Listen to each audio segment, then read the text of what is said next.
Honestly, can't stop laughing. If you'd have told me that Neca was going to produce an Alf action figure, I would have laughed you out of the room. But Neca never misses an opportunity, and here we are with Neca's Alf Action Figure Ultimate. Here we go.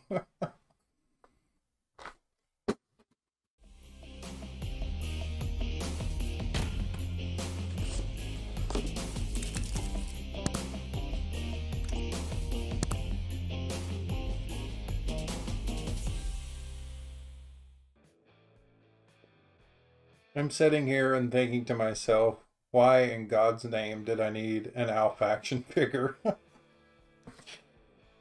And the truth is, looking at everything he comes with, he embodies the word ultimate. I don't think Neca left a single thing out for this figure. First and foremost, the figure itself is just a near perfect rendition of the character, Alf, alien life form. Now, does anyone remember Alf's true name? Would you be a loser if you did? That's the question. Well, I'm probably said loser because we are all looking at Gordon Shumway. This show came out in 1986, and I just blatantly remember the very first episode and a handful of the other episodes. And for the time, being 6 or 7 years old, it was quite amazing. Now, I have recently, about a year ago, gone back and watched the very first episode, and it's not too bad. I'm sure the series is okay if you can, suspend your belief and believe in this little guy here. Which, of course, they gave him every kind of bit of personality they possibly could because he needed to make an impact on screen. He was performed partially by puppet and partially by a little person within a suit. Yeah, so here we have Alf, all 3.5 feet of him, and many, many accessories. Let's look at the figure. He's well proportioned, looks a lot like the character on screen.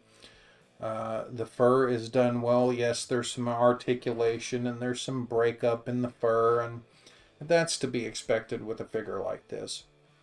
But they nailed his color. They nailed the fur texture, essentially. I mean, you can go so far as to see the little paws on the bottom of his feet. It's a great real little rendition for any kid of the 80s.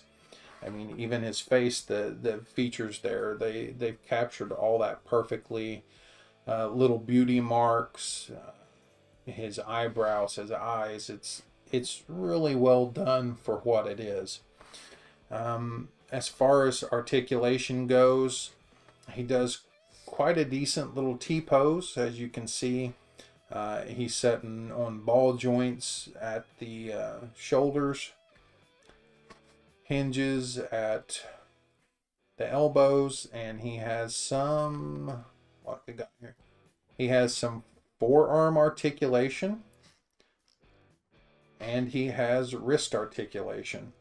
They really wanted him to look animated and feel animated in the posing. He even has a little rib section here that has some articulation, and he gets a good range of motion there, even really far back. This is all great. Forward hip is a little hindered by the fur, but not too bad. Back is quite good. Again, knee articulation. Same with the ankles, and then you can see his little toenails there and the paws on the bottom of his feet. Yeah, he even articulated his his jaw, which is quite cool. You can see a little bit of movement there. I could probably work a little more movement out of that than I have in this video. You could probably get him in just about any pose you wanted to. I'm kind of amazed by this figure just for what it is. And then you have just this giant amount of accessories for a character like this. You, of course, have the Tanners, who was the family's whose garage he crashed into with his saucer. This is their radio, and Alf would often try to radio his home planet. Do you remember the name of the home planet? Melmac. And so they even provided that, of all things. You get in here and it looks like he has what is a bag of broccoli. Was there a thing about broccoli? Leave a comment below. Was this one of his food choices? I can't remember. I do kind of remember some scenes where he's eating popcorn a lot, and it's a nice little bowl here. The popcorn looks realistic. The bowl looks nice. Very 80s choice of color with this burnt umber orange. Same for the painting of, I guess, what's broccoli. Let's hope they're not fur balls. And then, of course, we move on to the picture of Alf, Gordon Shumway's girlfriend. Any guess on her name? Her name was Rhonda. This looks like a legit photo from the series even. So it's great. The picture frames, nice gold 80s style frame. The photo itself looks like maybe a sticker. And you turn to the back and they've even provided the little kickstand for the picture frame. They went all out, guys. It's kind of crazy for a figure like this. You continue on and you've got a pair of sunglasses here. I won't really attempt to put these on him, but they're well done. They look pretty nice. Even the lenses have got a gloss coat on them. You have what's essentially a Pepsi can of soda. He went through that, and I think even beer on the TV show, if I remember correctly. And I don't specifically remember him wearing this shirt, but they've even provided you with a cloth shirt to put over Alf, and it has a little Velcro button-up area there, which is great, and all kinds of little funky cogs and twirls and things on that. So really cool. Now, the one thing I haven't looked at, obviously, does everyone remember Alf's #1 choice of food? That's right, local house cat. And Neca has provided a cat, likely the Tanner's house cat, on a nice Subway bun on top of a salmon colored plate. It's all painted really well. I mean, the bread looks like real bread. The plate even has the bottom edge of the saucer section here. Even the cat looks really good. It's amazing that they put this kind of love in this sort of one-off figure. But it kind of makes me love it even more. Last but not least, you have a fair selection of hands. Of course, he comes with open paws. But he does also come with 2 pointer finger hands. As you can see there, nicely matched to the rest of the fur. He has a fairly tight hand, gripping hand. I'm assuming that's meant for the microphone over here. And then he has 2 left hands that are sort of a variation of open clasping hand. I'm sure for the picture frame, the Coke or the Pepsi,